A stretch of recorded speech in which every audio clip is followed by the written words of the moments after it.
आप देख रहे हैं नेटवर्क 33 राजकुमार के साथ। दोस्तों, अगर आपके पास भी ऐसी कोई कहानियां हैं तो हमारे साथ जरूर शेयर करें। हमारे नेटवर्क 33 के इंस्टाग्राम आईडी पर इंस्टाग्राम आईडी है network_33, जिसका लिंक नीचे डिस्क्रिप्शन बॉक्स में दिया गया है। तो चलिए बढ़ते हैं आज की कहानी की ओर। बिहार का पसराहा स्टेशन। रात के तकरीबन 8 बजे मैं अकेला अपनी ट्रेन का इंतजार कर रहा था। छोटा सा स्टेशन होने के कारण यहाँ लोगों की चहल पहल सूरज ढलते ही थम गई थी। इक्का दुक्का ही लोग घूमते नजर आ रहे थे। मैं टिकट वाले काउंटर के ठीक सामने वाले बेंच पर जाकर बैठ गया, क्योंकि एक उसी जगह पर ही थोड़ी रोशनी थी। बाकी का पूरा स्टेशन अंधेरे में डूबा हुआ था।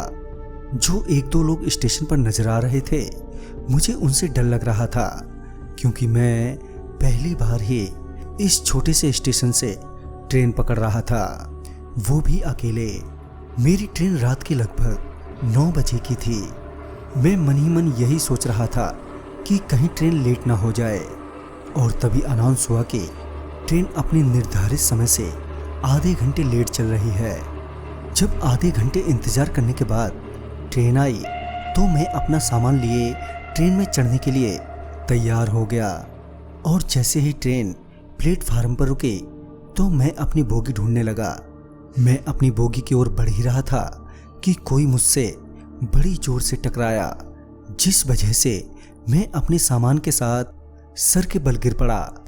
तभी मुझे बहुत तेज गुस्सा आया और मैं झुंझलाते हुए उठा, ये देखने के लिए कि आखिर मुझे किसने टक्कर मारी। तभी ना जाने मुझे एकदम से क्या हो गया। मैं एकदम से सब कुछ भूल चुका था। मुझे ये भी याद नहीं आ रहा था कि मैं स्टेशन पर कर क्या रहा हूँ और मेरे हाथों में ये सामान किसका है।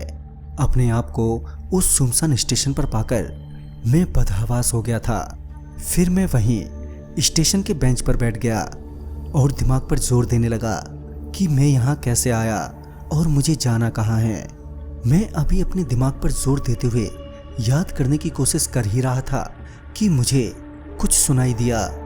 जब मैंने गौर से सुना तो पाया कि रेलवे ट्रैक के उस पार से वो आवाज आ रही है, मगर मुझे कोई दिखाई नहीं दे रहा था। मैं कुछ देर तक उधर ही देखता रहा कि तभी मुझे एक आदमी नजर आया, जो पटरियों के उस पार से मुझे बुलाने का इशारा करने लगा।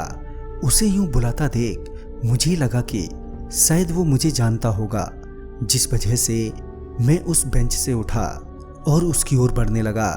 मैं उसकी ओर बढ़ ही रहा था कि तभी किसी ने मुझे पीछे से पकड़कर खींच लिया। इससे पहले मैं कुछ रिएक्शन देता कि मैंने देखा कि एक ट्रेन बड़ी तेजी से गुजरी। मैं समझ ही नहीं पा रहा था कि मेरे साथ हो क्या रहा है कि तभी उस आदमी ने चिल्लाते हुए कहा, पागल हो क्या? इतनी बड़ी ट्रेन दिखाई नहीं दे रही थी तुम्हें? उस आदमी के इतना कहते ही मुझे सब कुछ याद आ गया। फिर मैंने उस आदमी को सारी बात बताई जो मेरे साथ हुई थी। सारी बात सुनने के बाद उस आदमी ने बताया कि दरअसल यहाँ पर काफ़ी सारे ट्रेन दुर्घटनाएं हुई हैं, जिसमें काफ़ी लोग मरे हैं। उनकी आत्माएं आज भी परेशान हैं, जिनके चलते वो किसी न किसी पर हावी हो जाती हैं। तभी मेरे फ़ोन की रिंग बजी। मेरे पापा पूछ रहे थे कि मैं ट्रेन पर चढ़ा कि नहीं चढ़ा। पापा को ज़्यादा कुछ न बताते हुए ये कह दिया कि ट्रेन छूट गई है और मैं वापस घर लौट रहा हूँ। तो दोस्तों, इस कहानी में बस इतना ही। कहानी आपको पसंद आई हो तो लाइक शेयर करें और साथ ही हमें कमेंट बॉक्स में ज़रूर बताएं। तो मैं आपका दोस्त राजकुमार जल्द ही मिलूँगा ऐसी ही एक नई कहानी के साथ। तब तक के लिए बाय एंड टेक केयर।